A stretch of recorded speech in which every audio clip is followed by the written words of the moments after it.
College के रूप में होगा। राष्ट्रपति का चुनाव भी इंडिया में अप्रत्यक्ष रूप से होगा, इलेक्टोरल कॉलेज के माध्यम से होगा। इस व्यवस्था को लाने का काम किया गया आयरलैंड से ही।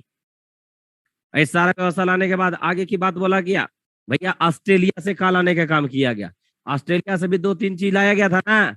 सबसे पहले क्या लाया गया, कंकरेंट लिस्ट। भारत में देखो बाबू, भारत एक कॉजी फेडरल कंट्री है, जिसके हम लोग बोले थे फ्लेक्सिबल फेडरल ही बोले थे। अब यहाँ पर जब था तो यहाँ पर पावर का डिस्ट्रीब्यूशन भी किया गया, पावर का डिस्ट्रीब्यूशन किया गया, तो सेंटर को दिया गया, स्टेट को दिया गया, और कुछ पावर को रखा गया जो सेंटर और स्टेट दोनों मिलकर काम करेगा। तो जो कुछ एक है सेंटर लिस्ट जो है, इस पर सेंटर कानून बनाएगा। जो स्टेट लिस्ट में जो जो प्रावधान रखा गया उसमें स्टेट लेजिस्लेटिव कानून बनाएगा। जो कंकरेंट लिस्ट है, उस कंकरेंट लिस्ट में सेंटर भी कानून बना सकता है, स्टेट भी बना सकता है। यदि मान के चलो कोई एक ही बिंदु पर सेंटर कानून बनाया, स्टेट कानून बनाया, और उस पर यदि डिस्प्यूट हो जाए तो सेंटर वाला कानून वैलिड होगा और स्टेट वाला कानून वैलिड नहीं होगा। जो बड़ा है उसी के कानून को माना जाएगा, छोटा वाला को नहीं माना जाएगा। तो जो कंकरेंट लिस्ट है, इस कंकरेंट लिस्ट को लाने का काम हम लोग वही ऑस्ट्रेलिया से ही किए हैं। बात याद है, क्लियर है।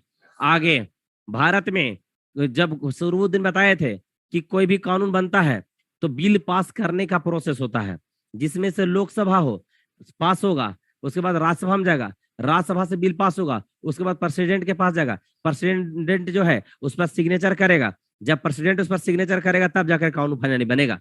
तो लोकसभा से बिल पास होता है, उसके बाद राज्यसभा से होता है, राज्यसभा से बिल पास होता है, उसके बाद राष्ट्रपति आ जाता है, राष्ट्रपति उस पर जब एक कानून बना देगा, सिग्नेचर करेगा, तब जाकर के कानून बन जाएगा। देखो सेंटर में यदि कानून बनेगा, तो सेंटर में कानून बनेगा, कानून बनने के प्रोसेस को बिल बोलते हैं ना। तो बिल यदि आ रहा है सेंटर में, यदि कानून बन रहा है, तो सेंटर में दो हाउस है कि नहीं, लोकसभा है, राज्यसभा है। जैसा कि ब्रिटेन में house of common and house of Lord था, अमेरिका में house of representative and senate था।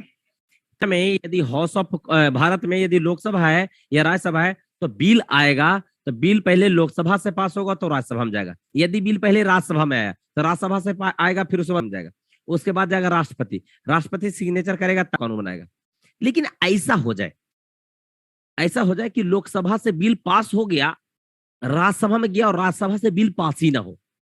मान के चलो ऐसा हो जाए कि कांग्रेस में गवर्नमेंट थी और कांग्रेस के गवर्नमेंट के दौरान राज्यसभा में number of seats in Rajya Sabha maximum था और बीजेपी का संख्या कम था। लेकिन 2014 में यदि चुनाव हो गया और 2014 में चुनाव होने के साथ ही साथ यदि बीजेपी की सरकार आ गया, तो लोकसभा में इसकी मेजोरिटी तो आ गई, बट राज्यसभा में इसकी मेजोरिटी नहीं रही। राज्यसभा में इसकी मेजोरिटी नहीं रहा तो वैसा स्थिति में मान के चलो बिल पास हो गया लोकसभा से, यदि राज्यसभा में, तो राज्यसभा से बिल पास ही नहीं हो रहा। अब जब राज्यसभा से बिल पास ही नहीं हो रहा है तो कानून बनेगा कैसे? बीच में तो एक प्रकार से अड़ंगा आ गया ना, बीच में एक प्रॉब्लम क्रिएट हो गया ना।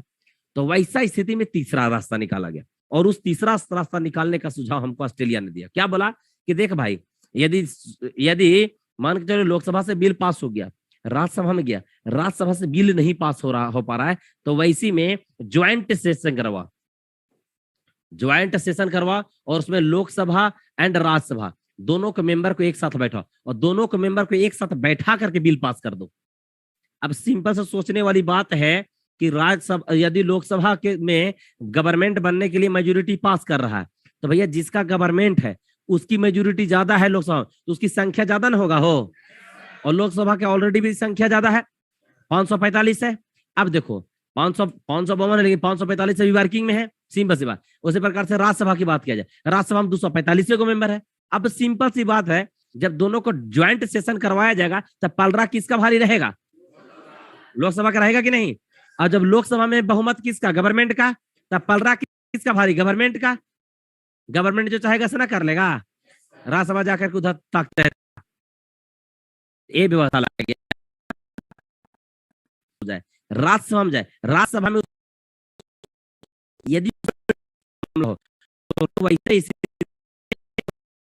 है ज्वाइंट सेशन करवा सकता है, लोकसभा और राज्यसभा के सदस्यों के एक साथ बैठा के सेशन करवा सकता है, और जब भी सदस्यों को बैठक होगा तो लोकसभा के मेंबर ही उसमें स्पीकर का रूप में काम करेगा। तो लोकसभा के मेंबर काम किया, अब वहां पर बिल पास होगा, तब बिल पास होने के चांसेस ज्यादा रहेगा कि कम? ज्यादा क्या 100% मान ले? आधा से ज्यादा संख्या, आधा भी नहीं है इसमें, तो बिल पास हो जाएगा। तो दोनों सदनों का संयुक्त बैठक के प्रावधान लाएगी ऑस्ट्रेलिया से, सिखा दिया भैया लास्ट मौका, न कुछ होगा तो कुछ नहीं हुआ तो ब्रह्मास्त्र मार देना और सीधे जाना और जाकर एकदम उत्तरा के गर्भ में जाएगा और उसके बाद फिर आएगा परीक्षित। देखिए कहानी सुनो, मार के बॉर्डर पार कर जाएगा। तो क्या हुआ, व्यवस्था था। और उसके बाद लाया गया, बाबू सुनते जाओ, बकलोल, जर्मनी से भारत के संविधान में व्यवस्था लाया गया कि जब भी नेशनल इमरजेंसी लगेगा, नेशनल इमरजेंसी लगने के पश्चात फंडामेंटल राइट को एबोलिश कर दिया जाएगा। वाइमर गणराज्य के संविधान से लाया गया था। वाइमर गणराज्य को जर्मनी बोले ना हो, जर्मनी का पहले वाइमर गणराज्य नाम था ना। लड़का सीधा बैठो, मारेंगे 4 झपड़ खींचे, नवाब नहीं, सीधा बैठो, इधर देखो। तो क्या हुआ सिचुएशन, इस सिचुएशन को देखने की प्रक्रिया में बोला गया कि यदि देश में नेशनल इमरजेंसी लगा दिया जाए, आगे हम पढ़ाएंगे नेशनल इमरजेंसी पढ़ाएंगे तो वहां बताएंगे, हम वहां पर बताएंगे कि भैया 3 स्थिति में नेशनल इमरजेंसी लगेगा। देखो बाबू, भारत में इमरजेंसी लगाने का प्रोविजन अलग है। आर्टिकल 352 के माध्यम से देश में नेशनल इमरजेंसी लगाया जाता है, अभी सिर्फ बोल रहे हैं, आगे एक चैप्टर ही है। और साथ ही साथ 356 के माध्यम से स्टेट इमरजेंसी या राष्ट्रपति शासन लागू लगाया जाता है। 360 के माध्यम से वित्तीय आपातकाल, जिसको फाइनेंस इमरजेंसी बोलो, लगाने का काम किया जाता है। आर्टिकल 365 भी एक है जो आर्टिकल 356 को एक्टिव करता है। तो 365 भी नेशनल इमरजेंसी लगाने का एक आधार देता है। आगे हम बताएंगे सारा कुछ।